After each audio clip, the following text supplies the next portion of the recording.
हमारे बीच आज जजेस की भूमिका निभा रहे हैं हमारे डिप्टी डायरेक्टर रेशम विभाग उत्तराखंड सरकार। एक बार जोरदार तालियों से स्वागत कीजिए उनका।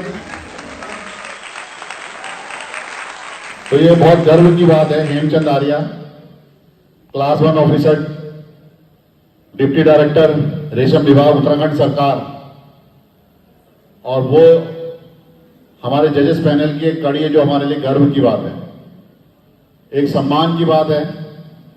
वो हमारे लिए कि एक उत्तराखंड का अधिकारी, खिलाड़ी होने के साथ साथ, अधिकारी होने के साथ साथ Uttarakhand body building fitness association को भी अपनी सेवाएं एक जजेस के रूप में दे रहे हैं।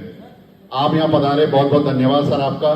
और खिलाड़ियों को उत्साहवर्धन करने के लिए, नए खिलाड़ियों को मोटिवेट करने के लिए समय समय पर आप जो उन्हें मोटिवेशन करने के लिए, चाहे वो वीडियो के माध्यम से हो, चाहे आपके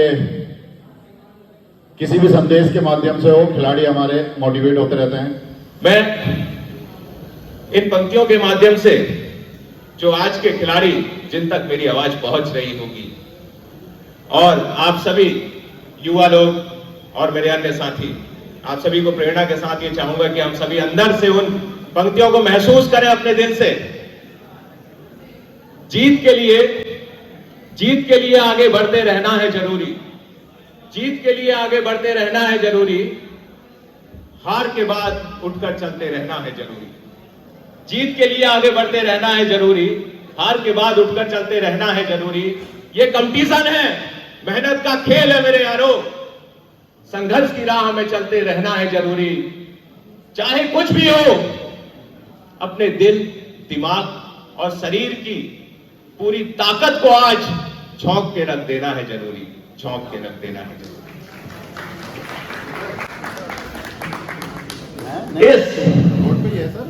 जो ये मुहिम है वो एक युद्ध है, नशे के विरुद्ध है। जैसा कि सीके जोशी साहब ने कहा कि नशे के विरुद्ध एक अभियान। अभी मैं यहां के लिए रास्ते में आ रहा था, तो जो भी मेरे हल्द्वानी के लोग हैं वे जानते होंगे कि कुसुमखेड़ा चौराहा सेंट्रल हॉस्पिटल के पास, उस चौराहे के पास में हमारे उत्तराखंड की जो कहावत बुराई के रूप में हमारे उजले चेहरे पे काले धब्बे के रूप में छपी हुई है, सूर्यास्त पहाड़ी मस्त, उसको साक्षात करता हुआ एक व्यक्ति मुझे नजर आया, जो चौराहे के पास में जमीन पे इस समय, मतलब उजाला ही था जब मैं आ रहा था, तो उस समय लेटा हुआ था, मस्त था अपना। उसको देख करके बड़ा दुख हुआ, उसको देख करके बड़ा दुख हुआ कि हमारा एक युवा, हमारे राज्य का, वो एक ऐसे नशे में लिप्त है। और ये तो शायद कोई सामान्य सा नशा उसने किया होगा, आजकल तो हम देखते हैं जाने किस किस भांति का नशा जो हमें पता भी नहीं है वो बच्चे या युवा कर रहे हैं। तो जैसा साहब ने कहा कि नशा करना है, अगर नशा करना है तो हम फिटनेस का नशा करें। बॉडी बिल्डिंग वो तो फिटनेस का एक छोटा सा पार्ट है। जब हम फिटनेस की बात करते हैं तो फिटनेस, अगर टेक्निकली आप लोगों ने सुना होगा ADL, activities of daily living, मतलब फंक्शनैलिटी ऑफ बंदा, फंक्शनैलिटी ऑफ हमारी, उसको इंप्रूव करती है। जो मतलब दिन भर में हम जो भी काम करते हैं, मान लिया कि कुर्सी से उठना, या जमीन पर बैठे हैं, जमीन से एकदम से उठना, या फिर घर के अंदर की कोई बकेट लेकर के कहीं पर जाना, या कोई अन्य भारी सामान, या फिर एक सिलेंडर लेकर के आना, ऐसे छोटे मोटे कामों में हम लोग परफेक्ट हो जाएं, फिट रहे, वो फिटनेस है। फिटनेस एक जमाना था जब ये बात होती थी कि केवल युवा आदमी बॉडी बिल्डिंग करने के लिए जिम के अंदर घुसेगा, आएगा। आज वो समय नहीं है, जागरूकता बढ़ रही है और बढ़ने की जरूरत है। आज के दौर में बस इतना हुआ है कि हम हर जिम को देखते हैं वो यूनिसेक्स है, उसमें लड़की भी आ रही है, लड़का भी आ रहा है, लेकिन अभी भी कमी है। रवि कहाँ? रवि यहाँ बेटा। हमारा जो लाइफस्टाइल हो गया है, घर के अंदर का एक एक बच्चा और एक एक बुजुर्ग तक है पैड, फिटनेस के लिए उसे जिम में जाने की, या किसी और फिटनेस सेंटर में जाने की, या किसी स्पोर्ट्स से जुड़ने की जरूरत है। क्योंकि मेडिकल साइंस में बहुत ज्यादा डेवलपमेंट हो चुके हैं, रिसर्च हो चुकी है, इसलिए जी तो ले रहे हैं, लेकिन क्वालिटी ऑफ लाइफ वो नहीं है। हमारी बाईपास सर्जरी है, हमें हार्ट डिजीज का खतरा है, हम मेडिकल साइंस के जरिए जी तो रहे हैं लेकिन क्वालिटी नहीं है। अभी भी यहाँ पर तो बहुत सारे फिट लोग हैं, फिर भी इनमें तो कुछ लोग होंगे जिनसे मैं एक सामान्य सी चीज कहना चाहूंगा कि अगर वो अपने को फिट समझते हैं या नहीं समझते हैं, तो एक टेस्ट घर में जाकर के कीजिएगा कि आप अपना मोजा पहनते हुए देखिएगा कि क्या आप आराम से मोजा पहन ले रहे हैं, क्या आपको कोई परेशानी मोजा पहनते समय नहीं हो रही है।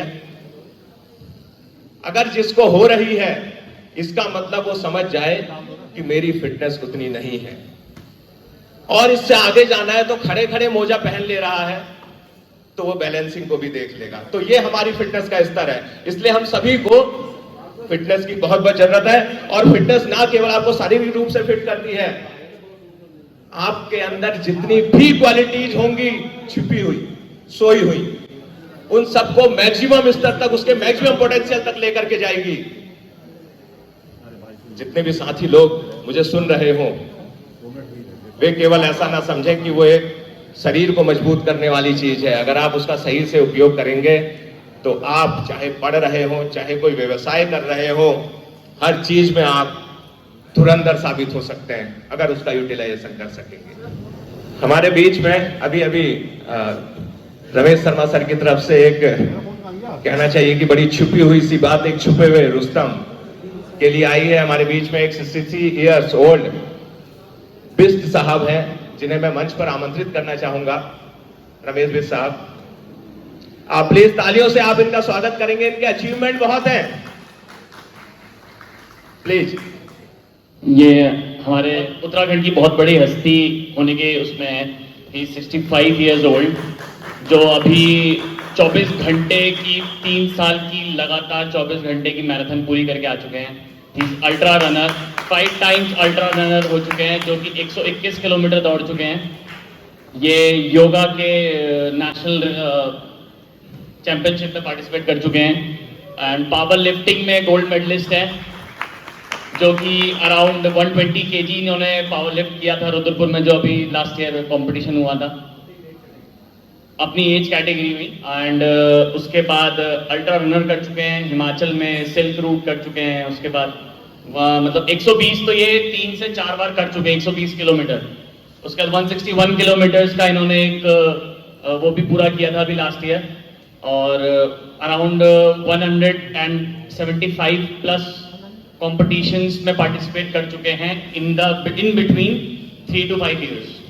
तो इनकी अचीवमेंट्स अभी ये शुरू हुई हैं, अचीवमेंट्स के अभी स्टार्टिंग फेज में है। Thank you. अभी बालिग हुआ है, मतलब 18 साल लगा है। दोस्तों, मैराथन कर चुका हूँ, इसमें वेट लिफ्टिंग भी करना शुरू किया। नॉर्थ इंडिया गोल्ड मेडलिस्ट इसमें हूँ, ऋषिकेश गया, रुद्रपुर गया, स्केटिंग सीख रहा हूँ, योगा स्टेट चैंपियन, जितने गेम होते हैं वो सारे कर रहा हूँ। जितने भी गेम। बहुत बहुत धन्यवाद सर, आप हमारे लिए प्रेरणा है। मैं मंच के माध्यम से एसपी सिटी महोदय जो अभी अभी पधारे हैं उनको बताना चाहूंगा कि आप 63 इयर्स के हैं और बला की फिटनेस रखते हैं। और आप, मैं समझता हूं आज के बाद आपको इन्हें मैं फॉलो करूंगा, क्योंकि सोशल मीडिया का जमाना है और उसमें जितने भी 60 क्रॉस वाले दिखाई देते हैं और बहुत फिट, क्योंकि हम देख पाते हैं सोशल मीडिया के माध्यम से, मैं सबसे पहले उन्हें फॉलो कर लेता हूं। मैं उन सबका फैन हूं, आपका भी साहब आज के बाद फैन हूं। बहुत बहुत धन्यवाद कि आप हमारे बीच में और हम जैसों को प्रेरणा देते हैं। आप सभी को अंतिम पंक्तियों के साथ मैं ऊर्जा देने की कोशिश करते हुए, तूफानों से लड़कर मैं पर्वत पर भी चढ़ जाऊंगा, तूफानों से लड़कर मैं पर्वत पर भी चढ़ जाऊंगा, हौसलों के पंख लिए मैं अपनी मंजिल पाऊंगा, डगमगाऊंगा, लड़खड़ाऊंगा और अगर मैं गिर जाऊंगा, उठ के दुगनी ताकत से मैं लक्ष्य भेद कर आऊंगा, उठ के दुगनी ताकत से मैं लक्ष्य भेद कर आऊंगा। आज के लिए सभी को शुभकामनाएं।